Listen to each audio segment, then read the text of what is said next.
Amanda, quem vai conseguir mostrar a verdade para você? Agora, ela tentou explicar o que é liberdade e veio cheio dos seus argumentos. Só não esperava que seria calada ao vivo. E agora, Amanda, quero ver você sair dessa, hein? Não é regra do jogo formar um consórcio e criar um monopólio de opinião, Amanda. Não é regra do jogo, em vez de dizer que a economia melhorou, dizer que despiorou, dizer que não foi o Brasil que melhorou, que foi o resto do mundo que piorou. Isso não é liberdade de expressão, Mota, é liberdade de expressão que você tanto defende. Aqui a gente está numa gigante que é a Jovem Pan com opiniões diferentes. É assim que funciona. Amanda, você sabe quantas vezes... Você tem uma imprensa de oposição ao governo, o PT falava a mesma coisa. A imprensa é minha oposição. Todo governo vai dizer que a imprensa é oposição. É isso. Não se trata disso, Amanda. Foi formado um consórcio de mídia para trazer uma única visão do mundo. É um consórcio que não dá espaço para ninguém. Essa discussão que nós estamos tendo aqui, ela não acontece nas outras redes de televisão, ela não acontece em nenhum desses jornais. Amanda, deixa eu fazer um pequeno esclarecimento de por que essa trinca que o Mota trouxe, ela é tão brilhante, tão esclarecedora. Ninguém consegue ser neutro. É verdade. Mas as pessoas podem ser imparciais. Mas se ainda assim as pessoas não conseguem ser imparciais, elas podem tentar ser isentas. Se elas fazem parte, estão envolvidas, elas não têm como ser isentas, mas elas podem ser honestas intelectualmente. A honestidade intelectual é o parâmetro para que isso ocorra. Imaginemos que um grupo de imprensa esteja comprometido a não mostrar o fato na sua integralidade. E aí minaria a honestidade intelectual. Suponhamos que esse grupo esteja intencionalmente direcionado para destruir uma personalidade, uma liderança ou um projeto de país. Isto é o que o Mota está falando, e isto deixa muito claro para todos nós. Quando você fala que a imprensa também foi contra o presidente Lula, havia fatos que a imprensa naquele momento estava trazendo para a sociedade. O que hoje nós identificamos que há fatos que a imprensa tenta esconder da sociedade, em especial daquilo de positivo que o governo fez.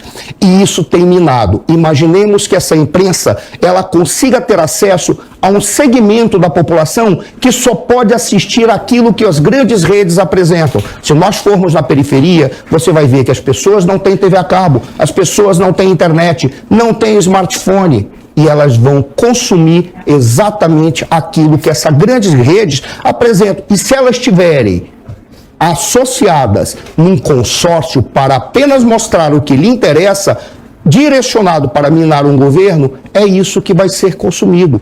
Este é o grande problema, e a razão pela qual eu cito, passei a citar em todos os lugares, a trinca que o Mota apresentou, porque ela é brilhante e resume aquilo que nós estamos vendo.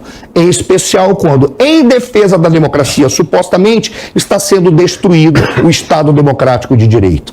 Exemplo, voto não é democracia, voto é Estado democrático de direito. Essa é a razão pela qual nós queremos transparência e competência naquela instituição que deveria trabalhar exclusivamente para isso, e não para fazer discursos políticos, atravessar a rua ou atravessar a praça para ir conversar com legisladores para minar ou para não aprovar uma decisão que já estava acordada, que era não dizer que a urna não presta, mas para exigir que as urnas sejam auditáveis. Era isso que estava acordado. E não dizer que a urna presta ou não presta, apenas pedir um avanço. E dentro desse avanço, transparência. A transparência que seria garantida pelo critério de auditagem. Era isso que se queria naquele momento. Atravessa a praça e faz uma negociação e reverte-se aquilo que já estava decidido. Não é verdade, senhor, não é verdade. Houve audiências públicas em que todos os atores foram convidados. Você já esteve numa audiência pública? Você já montou uma audiência pública? Eu já montei uma audiência pública.